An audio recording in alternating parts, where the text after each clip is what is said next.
Welcome back to Yoshi Entertainment, everybody. So, just recently, it hit the media that allegedly Chrisean Rock is getting hit with a lawsuit by James Wright Chanel because of what happened during the altercation whenever Tamar was on tour, or War and Love, Love and War, whatever it's called tour, and she went back in the back and laid hands on James Wright for no absolute reason. Now, a quick summary of what happened that led up to all this. Allegedly, she was supposed to go on stage with Tamar during this tour. Now, I said this before and I'm going to say it again. I don't know whose bright idea, and notice I'm being sarcastic there. I don't know whose bright idea it was to even invite her to that tour. The two of them are not even in the same genre. People have been pointing out, people have been calling out that every time Chrisean goes somewhere, she acts like she has no home training. She acts like she can't keep her hands to herself. She's always doing something off the wall, off the deep end. So why they even invited her, I'll have no clue, and I'll never have a clue as to why.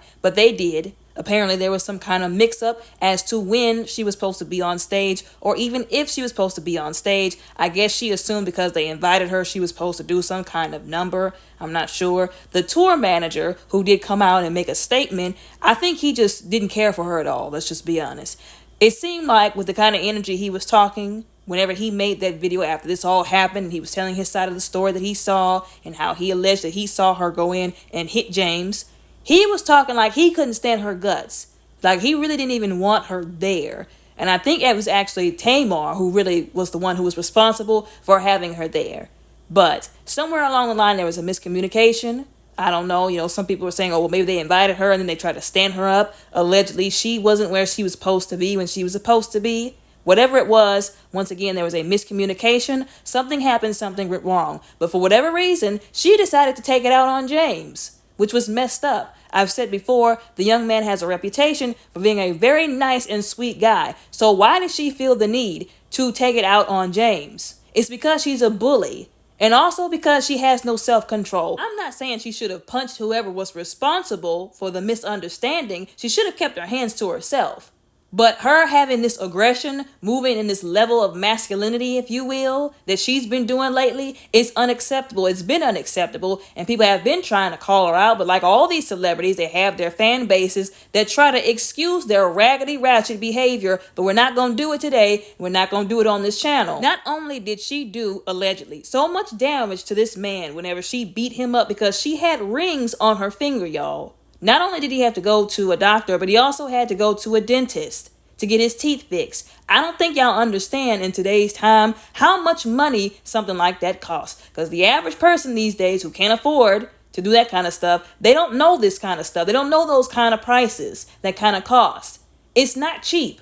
So whenever this first came out, these allegations first came out, people were saying he should have pressed charges. And maybe they were trying to resolve the issue behind closed doors, which is why when it first happened, didn't really hear anything so much afterwards. But now that he is pressing charges, a lot of people are in agreement with him because, once again, if she was big and bad enough to go around and throw hands, especially towards somebody who has done nothing towards her, and allegedly he was trying to calm her down, but she still beat him up. She's big and bad enough to do that. She's big and bad enough to have to run him some coins, if you will, to catch that lawsuit.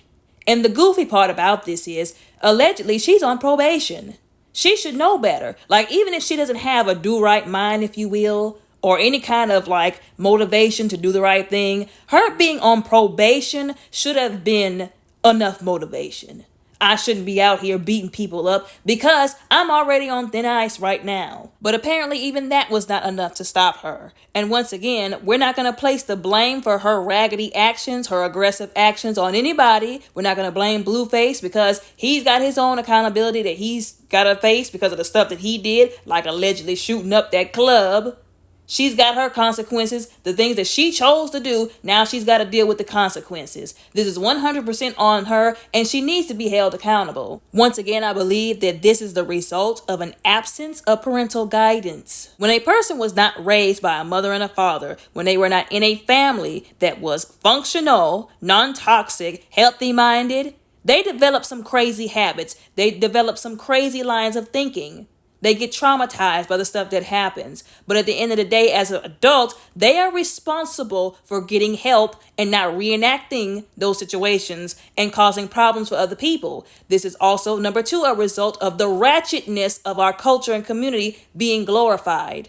The stuff that she does, you know the reason why she keeps doing it? Because she gets paid to do it. Because she knows somewhere in the black community, somebody is going to pay her to be ratchet, to be disrespectful, to be aggressive to everybody around her, to put forth this image. And she is so used to doing it now, she doesn't know what else to do. She can't do anything else to make money, and she probably doesn't want to do anything else because that's what's making her the most money right now, being ratchet. And we can also include her being involved in these toxic cycles with who she involves herself with. The same thing goes for Blueface. I said before all this happened, before she got pregnant, before all this blew up, the both of them needed to leave each other alone because their union was a match made in hell. People kept saying, oh, they'll work things out. It's okay. Like, they'll be fine. No, they weren't fine before. They're not fine now. They should have never been involved with each other in the first place. Both of them have problems. Both of them have trauma that they both need to deal with separately and away from each other. And even if they had successfully done that, even if they'd got therapy, talked to God about it, got a relationship with God, and got their lives on track, which apparently that's too much like Wright for a lot of people these days, I still don't think a relationship between the two of them would have been appropriate. Because sometimes certain people are just not meant to be together. But anyways, this is not about their match made in hell union. This is about her and her raggedy actions. And I really do hope that, like, we have to say allegedly, of course, for everything, but he does get the justice that he's supposed to get, that he should get for what happened to him. Now, my concern, other than James, because he was the victim in this situation, my concern is that child. I've said this before, I'm gonna say it again. No child deserves to have parents like Chrisean and Blueface. I really feel sorry for that child, I really do. Because if she ends up going to jail for what she did, where is the baby gonna go? What's gonna happen to the baby? He can't go to his father because Blueface is singing the jailhouse rock right now. I don't even want to hear anything about Blueface's mama, because after observing the way that she talks to and talks about her own son, the kind of conversations that they have had, the kind of conversations that she done had about her own son, I don't think he needs to be over there either. And just like that, unfortunately, the cycle has repeated itself. Another child is born into this world by parents who did not raise him in a functional, non-toxic, healthy environment. And now he is suffering. Even at his young age, this infant is now suffering because both of his parents act like they ain't got no home training. If anything, they should have acted right once again because they have a son. And they don't want to do anything that's going to separate them from him. All this talking about them going back and forward over, you're not going to take the baby from me, you're not going to take the baby from me. Y'all done took the baby from y'all selves at this point with the foolishness. But anyways, like I said before, my concern, my utmost and first concern is for that baby. And I just hope everything turns out all right. I hope and pray that God protects him. I hope James gets his coins. And I hope everything goes right with that situation. Y'all let me know what y'all think and how y'all feel down in the comments below respectfully. Don't forget to like and subscribe. Y'all have a very blessed, beautiful, and safe day.